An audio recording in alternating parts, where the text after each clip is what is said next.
Hi hello నమస్తే welcome to Mahaa Max 143 bumper offer. ఇలాంటి మంచి మంచి హిట్స్ అందుకున్న సాయి రామ్ శంకర్ గారు మనతో పాటు ఉన్నారు. ఒక పథకం అంటూ కూడా మన ముందుకు రాబోతున్నారు. అదేంటో మరి ఆయన అడిగి తెలుసుకుందాం. ఏంటి సాయి రామ్ శంకర్ గారు ఎలా ఉన్నారు? టెన్షన్ మొదలైందా? టెన్షన్ ఏమీ లేదండి. లేదా? అయితే మొదలెడదామా ఆట? Okay okay. కొత్తగా సరికొత్త కాన్సెప్ట్తో మీరు మా ముందుకు రాబోతున్నారు. ఒక పథకం ప్రకారం ఎలా ఉండబోతుంది అసలు ఈ మూవీ?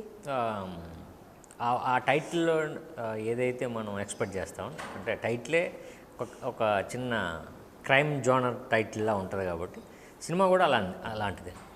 చిన్న సస్పెన్స్ ఉంటుంది, క్రైమ్ ఉంటుంది. మొత్తానికి ఏంటి క్రైమ్ని ఎంచుకున్నారు అంటే ఇప్పటి వరకు 143 ఒక లవర్ బాయ్ లా కనిపించారు.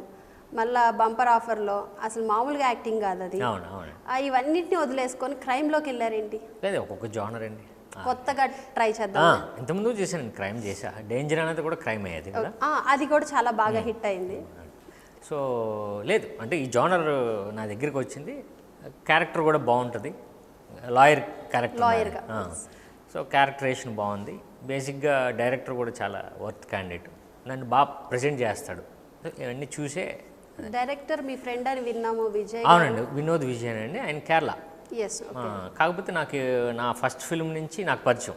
అప్పుడు తెలుగులో ట్రై చేస్తున్నాడు 2005లో. ఇక్కడ తెలుగులో ట్రై చేశాడు బాగా.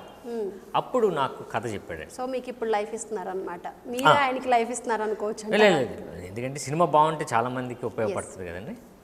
సో మొత్తానికి ఈ సినిమాలో మీరు ఇప్పటి వరకు ఎన్నో విభిన్న పాత్రలు పోషించారు. ఇప్పుడు వచ్చేసి లాయర్ గెటప్, లాయర్గా, పబ్లిక్ ప్రాసిక్యూటర్ అండ్ క్రైమ్కి సంబంధించి వీటన్నిటిని రోల్స్ ప్లే చేయడానికి కానీ మీరు సపరేట్గా ఏమైనా ట్రైనింగ్ తీసుకున్నారంటారా?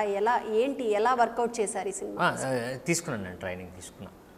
ఈ సినిమాకి నేను అంటే నాకున్నది ఈ సినిమాలో సరిపోదు అని నేను అనుకున్నాను. నేను చేస్తుంది నాకు కొంచెం రియలిస్టిక్గా చేయాలి, దీన్ని క్యారెక్టర్లో బాగా ఇన్వాల్వ్ అవ్వాలి అని చెప్పి మనకున్న స్ట్రెంత్ సరిపోదని నాకు అర్థమైందండి.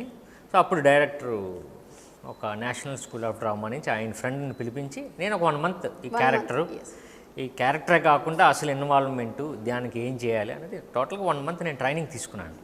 ఆ తర్వాత మేము షూటింగ్కి వెళ్ళాం.